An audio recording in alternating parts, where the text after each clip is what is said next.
The Enslin House stands tall in Lansingburgh, New York, and has become a paranormal phenomenon. It was recently featured on the HGTV series Scariest House in America, where it became a finalist. The home has been in the owner's family for over 100 years, and multiple people have died inside. We spoke with the residents last week, who told us that over the years, unexplainable things have happened in the basement and attic of the home.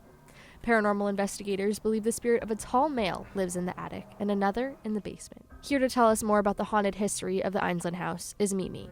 Her family had lived in the home for generations, and I got the opportunity to speak with her about the stories that lie at the very foundation of her home. Careful you don't fall down there. So, we're here today to talk about the history of this home, your family's history here in this home. Could you talk to me about, you said it was your great-grandparents built the house? My great-grandfather came over from Bavaria, Germany on a ship, met his wife, and this home was their sanctuary.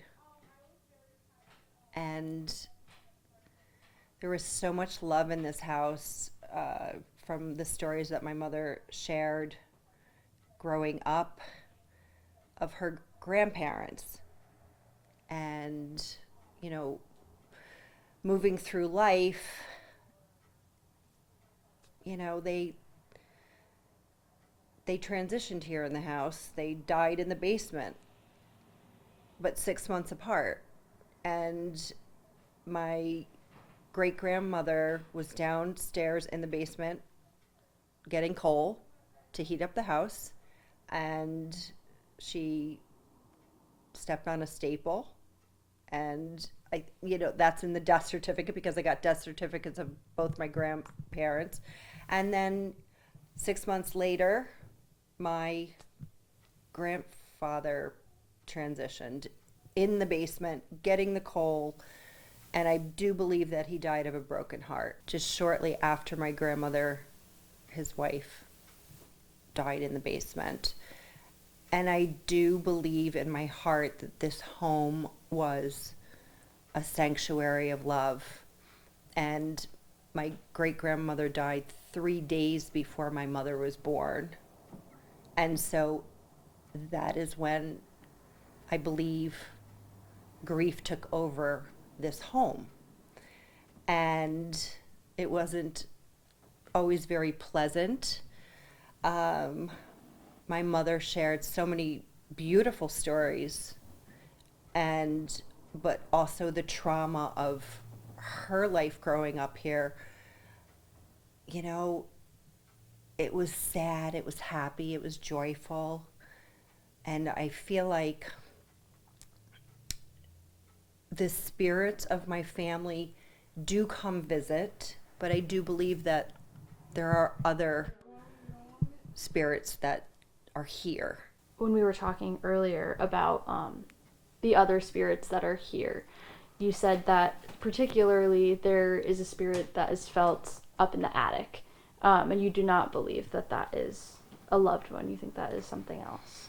Could you talk about your experience with that? I've always felt something wonky up in that attic. Growing up, I would go to the attic. I felt young energies in the attic.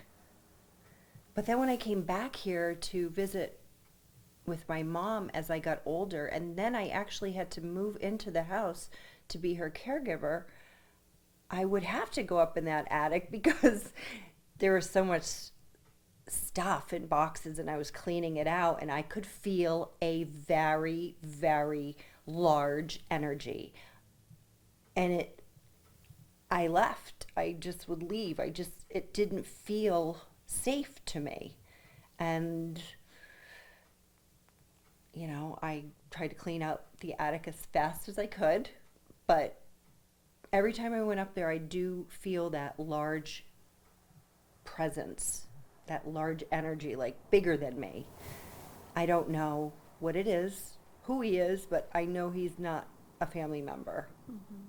And when you've had, different paranormal investigators come into the home, they came to the conclusion that it was a tall male spirit. Does that resonate with you? Yes.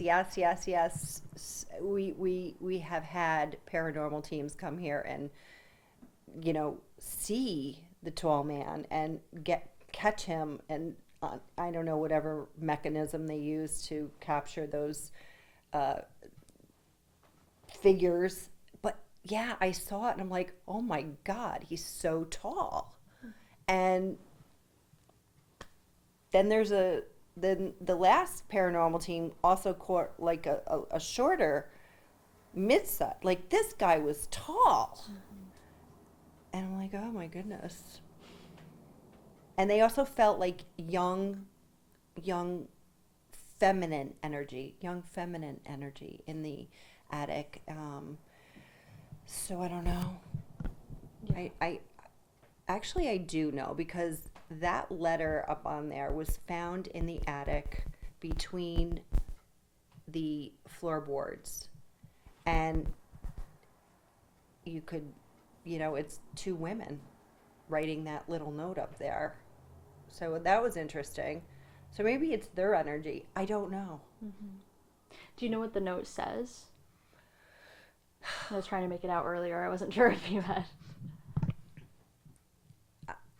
It was, okay, so the note is talking about how Father is not very happy that you're not coming to visit, and I want my little rabbit books back.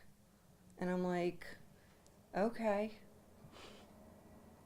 I don't know. The books back. I mean, it's from 1926. Yeah. Wow. So what are they doing in the attic? Because it's not a livable place in the attic. It's a cozy space to hang out and like maybe hang out with the tall man. I don't know. I don't know. Yeah. It's okay for there to be on. My grandfather, actually, my grandfather was like 6'3". So I'm thinking, my grandfather would never go in that attic. Like I can't see him going up to the second floor. He was a big man, and a very tall man, but I don't see him in that attic at all. So.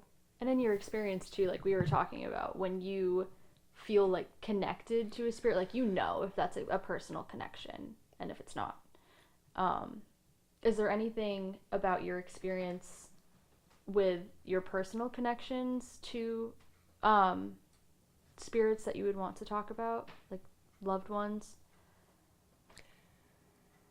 I do know that my son comes through quite often.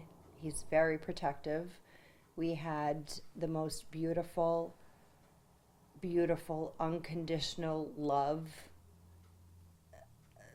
between a mother and a son. It was beyond.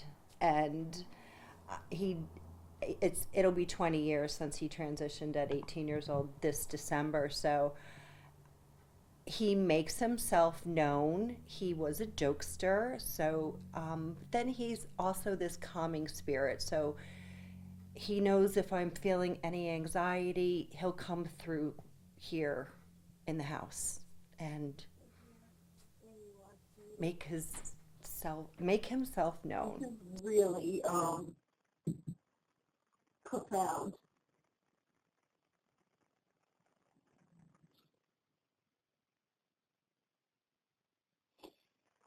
He's like all over me.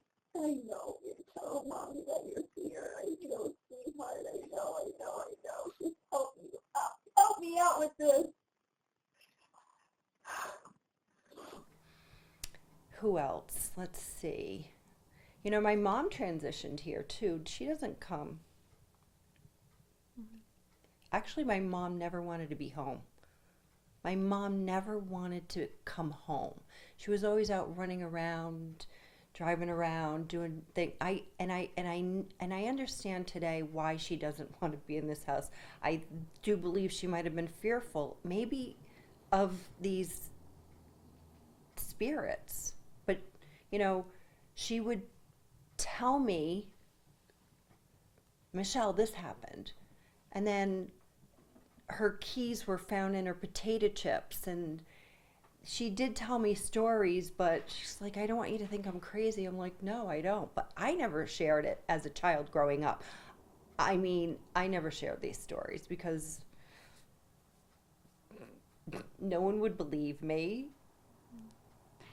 Definitely seems like a scary thing to talk about too. Did you have any specific experiences that you remember as a kid growing up here? I felt the energy. The landscape of my intuitiveness is pretty profound, so I can sense energy as a small child. So yeah, I would hide in certain spots in the house. Like I said, I would go in the attic, just to kind of be still and get like right. I would journal up in the attic, and then yes, I did. I felt safe. I felt protected. I didn't feel anything weird growing up. And it was when you came back, you said you felt it a bit more? It When I came back to care for my mom, I couldn't believe what was going on in this house. It was so chaotic. It was really chaotic. So when I lived down in Westchester, when Nikki was sick, she was always driving down to see us, and we would come up here to visit her as well. But there was something odd when she would be here alone. She would call me up on the phone and leave messages on my answering machine. She's like, I don't want to be here alone. Would you please come home? You know, come back here and live. And I'm like, I don't feel like she felt safe here. Because, I don't know, her community didn't resonate. She may have been afraid to talk about it because she was a church. She liked her church people, and they think she's nuts talking about it, But she did share a lot of stories with me. Don't tell anybody, Michelle. People think I'm crazy, and I'm like, no. Your secret is safe with me. My mother and I had beautiful communication. Happy Easter! Thank you, Michelle. I love you very, very much, more than you'll ever know. She just was that personality of anxiety, she was here alone.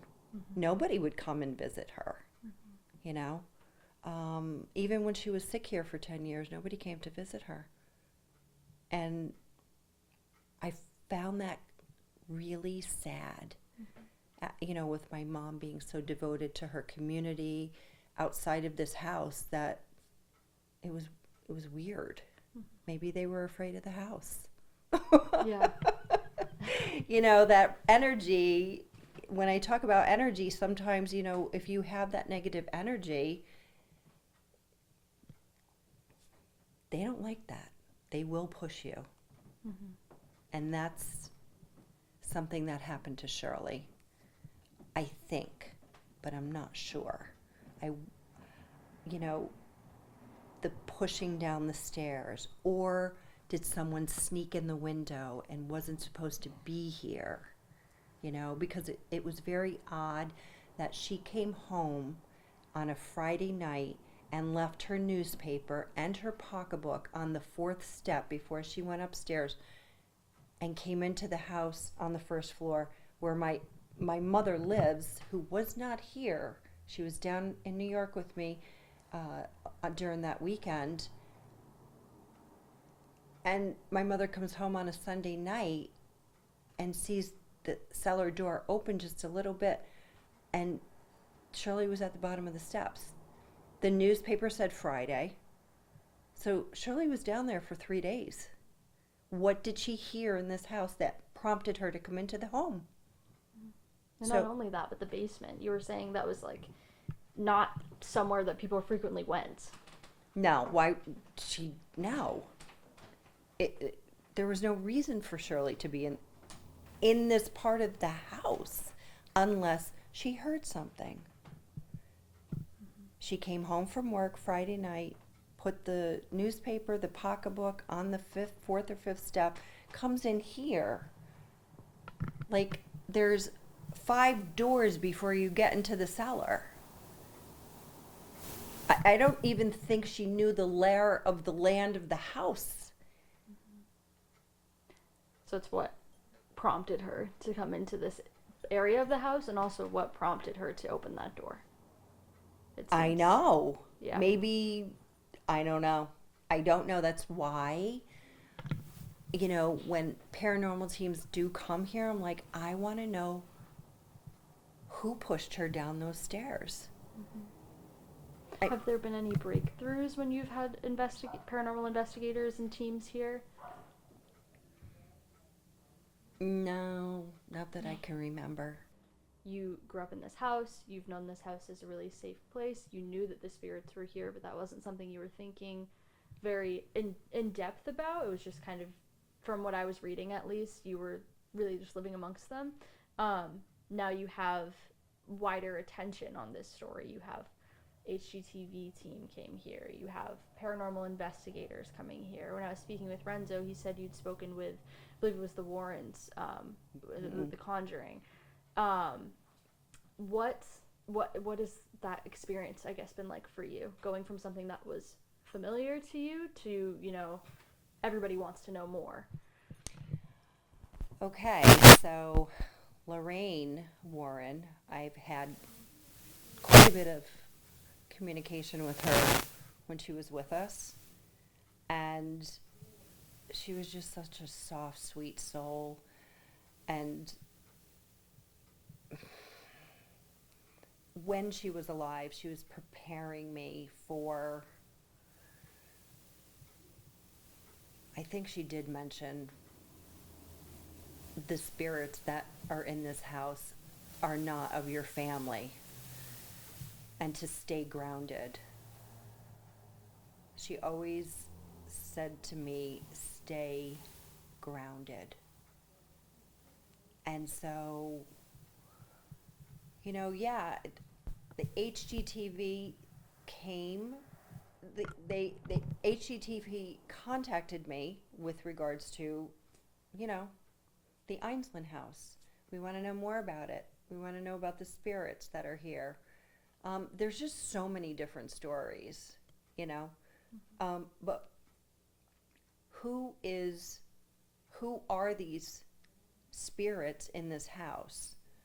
Like the family, Nikki, he comes, he visits. Shirley, she may show up in the basement on one of those, you know, radio thingy Like days. the thermal, Yeah. And then like,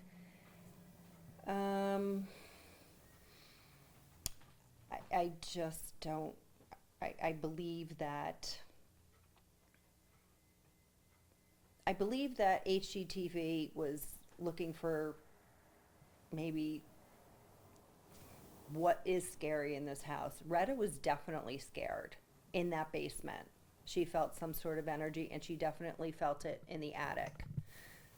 So aesthetically, they're looking for the scariest house in America to win this, you know, whatever it may be. We won in the Northeast, but like, we really love the home the way it is. It doesn't feel like something that needs to be fixed or resolved. It's just something that you live with, and it's not common to other people that might not live with the same experience. Yeah. Could you talk to me about the work that you do now? We talked kind of at length about it earlier, but it seems like in a lot of your endeavors, you're very grounded and spiritually connected. Could you talk to me about that a little bit? My purpose in this experience here is to be of service and to help others transition. And no matter what career I'm doing, the credentials that I have, I always find a way to help transition either a loved one because I love sitting with end of life because they are truth. I truly do. I love it. Real estate broker, I love helping people transition into their new experience and journey in life. I mean, real estate agent, I'm a broker, so I wanted the control, the reign of that career in my life because I just love helping people transition.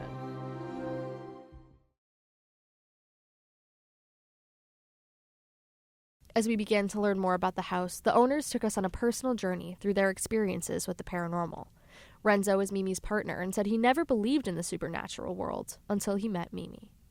You know, you and I talked last week about your experiences in the house and just your experiences with spirits and the unknowns. Yes. Talk to me about what it's been like living in this house. Well, like Mimi said, we came to originally caregive for her mom, and it just started to snowball.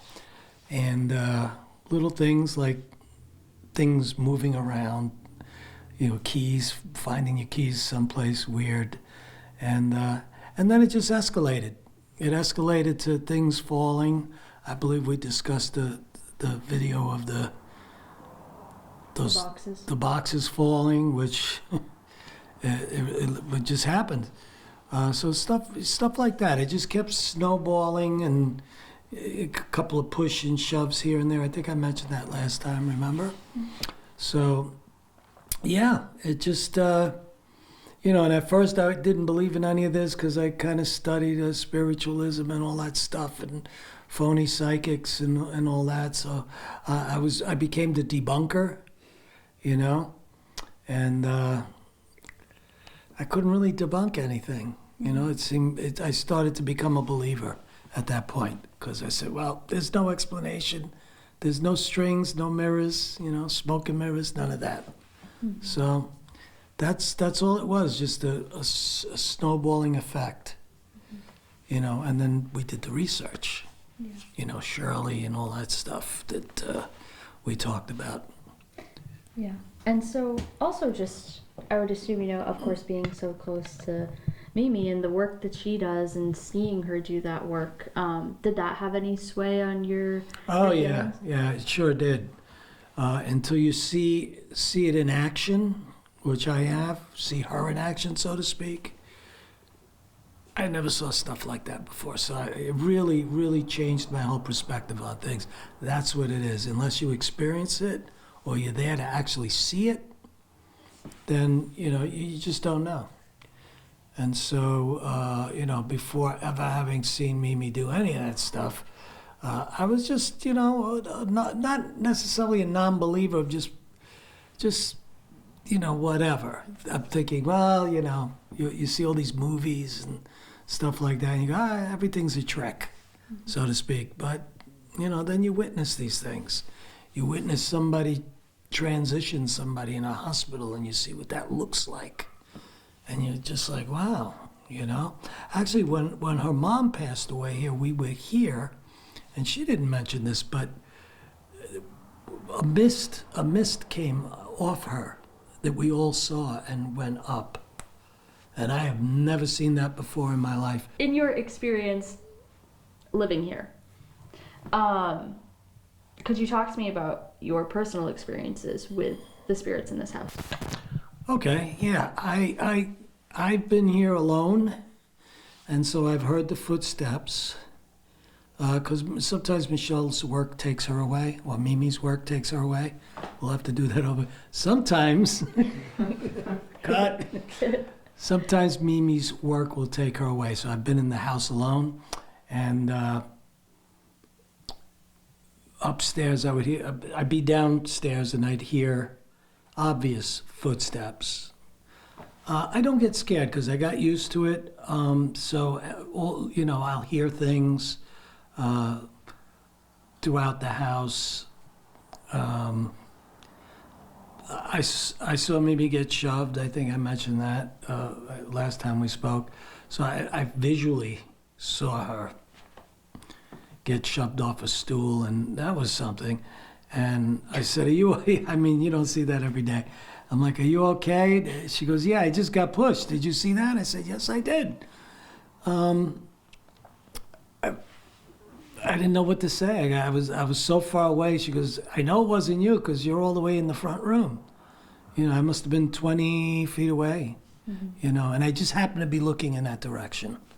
And she was working at the counter upstairs. And you know, if you ever see what it looks like when somebody just gets shoved, you know it's not that she tripped. You can see that she was pushed. So that was something I got to see. Again, the footsteps, creaks, the usual. You know, it sounds like a movie, but it really does happen. You know. What has the experience been like for you? You know, before you were saying you didn't believe in this until you lived here. You see like movies and you hear stories about these kinds of things. Even I'm sure like meeting the Warrens after knowing that they have all of the Conjuring movies. Yeah. And now kind of putting it into perspective, like this is something that does happen to people. What has that been like for you? It's a revelation because, you know, especially when we went to the Warrens' house. Ed had already passed away at the time, but, you know, she had a lot to say and information to bestow upon us. So, yeah, it was fascinating. Before that, I was a non-believer, but slowly I got the little bits and pieces of information and my own personal research, and you start to realize, well, maybe there is something to all of this, you know?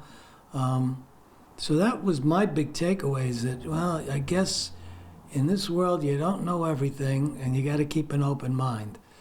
And so from there on, I've been open-minded about these things. I've done my own research, and it's actually very fascinating.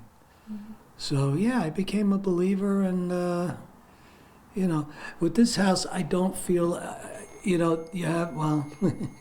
Sometimes you feel something come along. I don't feel negativity. You know, you see these stories about, like the Warrens had some stories where they had evil entities and, you know, I don't feel anything evil here. So I'm pretty comfortable with it and comfortable in the research and comfortable in the things that I've witnessed here. You know, nothing went flying at my head or anything like that. It's more like a playful, you know, like they're messing with you. It could be Mimi's son because he was a practical joker. So, yeah, that was my big takeaway. Just keep an open mind, you know, and it seems that, I'm sure initially it was a shock, but now, like we were talking about, oh yeah, pretty calm about the whole ordeal. Yeah, well now, yeah, you get kind of blasé about it. I mean, yeah, when it first, you're right. First few things, I was like, ooh. Actually, I think they are attracted to Michelle because something happened when we were down in Westchester, and I got freaked out. This was before I believed in anything. And then when we came up here, it started to, you know, get bigger and bigger, you know. Like Mimi said, this house always had energy. So when I got up here, I started witnessing more and more. So I slowly drifted from the non-believer to the believer. And all these paranormal people that have come, they're very informative too, and they're complete believers from the get-go. You know, they absolutely believe in what they're doing. So, you know, you learn a lot from those guys. And we've had tons of people here, you know, quite a few teams. You know, some stayed as long as 12, 13 hours. You know, we have open house to people that want to investigate and learn and hopefully help us to figure it out. So it's kind of cool. Yeah. We're happy about it to an extent. Yeah. Just your family members. Yeah, family members. Friends. Friendly ghosts, you know, this thing going off, but, you know. Yeah. Was there anything about your experience, you know, through this kind of awakening to a completely different idea, or living in the house, or really anything about your story that you feel like we didn't talk about that you wanted to mention? No, I think we covered a lot. I'm not scared or worried that, anything bad's going to happen here. I think there's a lot of good energy here. Mimi mentioned love, that the house was a house of love. Yeah, it is. And so whatever is here is not of a negative energy. So I'm not worried. I'm not worried moving forward, you know. I just go about my business here, and they don't really bother me. Yeah. And you said that, or I guess Mimi was saying, in terms of energy in the house, overall, everything is, lots of love and positivity. Right. But the one room that kind of is hard for a lot of people to go into is the basement. Do you feel Yeah. that the energy is shifting, is like a different, I guess, shifted down there? I can tell you with the Shirley situation, I don't think, most people don't want to pass, I would assume, or at least wait till the longest possible time you could be on the planet. So maybe she's angry or upset. Then you have the other two relatives down there, the one that with the staple, they got the sepsis. So these are people that, and the husband that died of the broken heart down there getting the coal. There's a lot of unhappiness there. So you got to figure those guys are there, these people are there, and they're maybe not happy 100%. And so their energy is not as friendly, I guess. They're maybe angry, or they can't move on because they weren't ready to leave in the first place, which if you do your research, you read about that. And that's a lot of times why ghosts will haunt, because they have unfinished business. They didn't want to die. They had more stuff to do. And so I'm thinking that's what the deal is with the basement. I don't go down there very often, and I don't feel comfortable down there. So that's about probably the only spot in the house that I really don't like to go to. I do go to the attic. Everywhere else, no problem. But that basement, Yeah. it's just not a good vibe. Mimi is an intuitive grief coach and death doula, and she found this life path after losing her son, Nicky, to cancer. But it's in the stillness of her home that she found something unexpected, a presence that brings both comfort and connection. Through the whispers of the spirits and with help from spiritual communication devices, she feels closer to her son, Nicky, who she lost, and their love that never left. I had a whole conversation with my son on Mother's Day. I was very much alone on Mother's Day, and I just was like, I'm going to talk to my son. I had a full-blown conversation with him, and it lasted like about 35 minutes. Wow. Until we meet again, I'll do my best. Pivoting with purpose. And doing my best trying to help people. I do that because it gives me purpose. I help others because it helps me heal. It gives me purpose.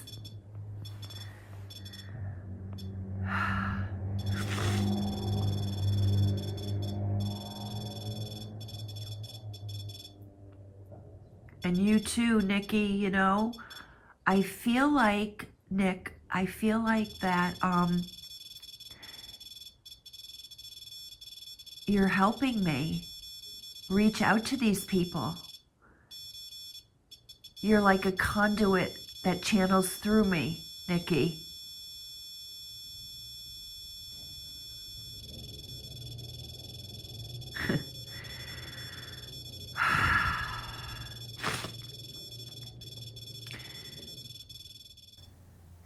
And that comforted me so much, because my whole thing was about being a mom, and that's it. And now I feel like I am of service and that maternal feminine energy to others in my work and whatever I choose to do.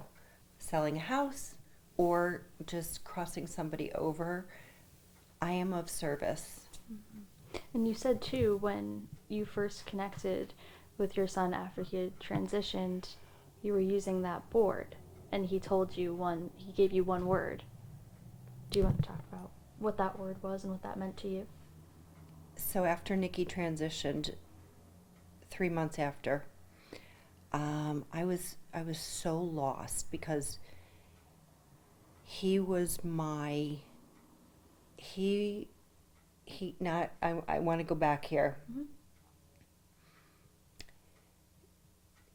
Nikki is my person. And we were so connected. And when you lose that connection with somebody that really touched your heart and soul and purpose in life, I mean, he gave me a purpose to be his mom. I am so grateful.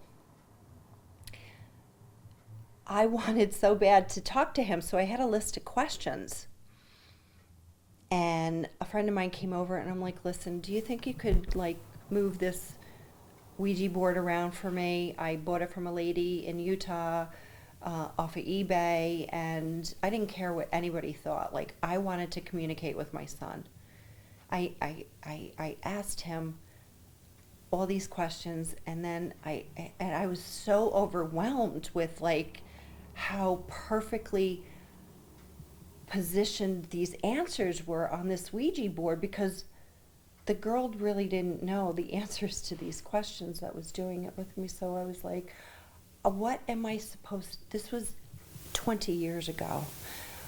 Nikki, what am I supposed to do for the rest of my life without you? And he pushed WORK.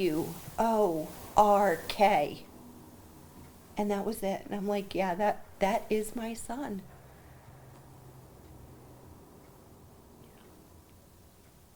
You know, that was Nikki. Work. And so I am of service to anyone that, whatever I could do. And I don't consider it work because I'm not getting a paycheck, but you know what I'm talking about, right? Yeah. So it's just keep busy. I think what he was trying to say is, Ma, just keep busy and just keep moving and keep serving those that resonate with you. And that's what you've been doing. Yes. And it sounds like it's been a tremendous, source of pride, and also just, something that really resonates with you deeply. So it does resonate with me very deeply because Nikki was such a light and wanted just to live life. So I, as his mom, that gift of being his mom, now that he's no longer with us, allow me to do that for you. And everything I do, I mean, whether it's taking a road trip or, standing on the root of a tree and hugging a tree, I know that he would want to do all of these things. So yeah, I do all of this until we embrace one another again. Absolutely. Thank you for sharing that. I know that was really deeply personal, and I appreciate you, being so open about your experience Thank with you. us today. Now, going into this experience, News 10 photographer Trent and I didn't know what to expect. Would we feel the eerie nature of the home? Would we have our own frightful run-ins with the paranormal? I can confidently say that night we did feel quite spooked. To start, we experienced lots of action with the REM pod. For those unfamiliar with it, a REM pod is a tool believed to pick up electromagnetic fields. Some say it's a measure of paranormal activity. We witnessed the pod signal alarms a number of times that evening, in the scariest moments. It was as if someone, or something, was trying to be a part of the conversation. In the basement,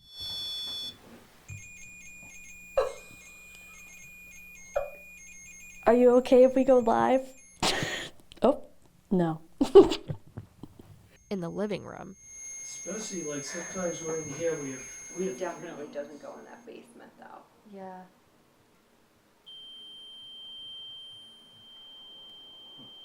Nobody wants to go in that basement. and even during interviews. Personally or just the situation. See? Somebody's got something to say. Somebody's got something to say. They're probably thumbing up because I believe, you know. So that's you know that's my thing, you know. I believe. Yeah, You know. absolutely. And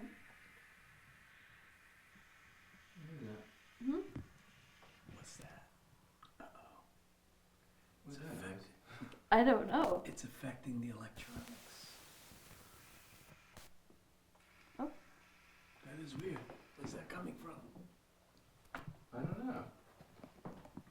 Is that a mic noise? That's weird. No, I'm very confused. Is it your phone, maybe, possibly? No, my phone's normal. Interesting. Yeah, I don't know. It was odd. Okay. Okay. Anyways, moving on. Moving on. But through it all, there was equal parts unease and peace. The Enslin House and the entities that investigators say roam those halls constantly leave you guessing. Renzo said it best. It's an experience you could never really understand until you live it. We've now given you all the evidence, but we want to know, what do you think happened in the Enslin House?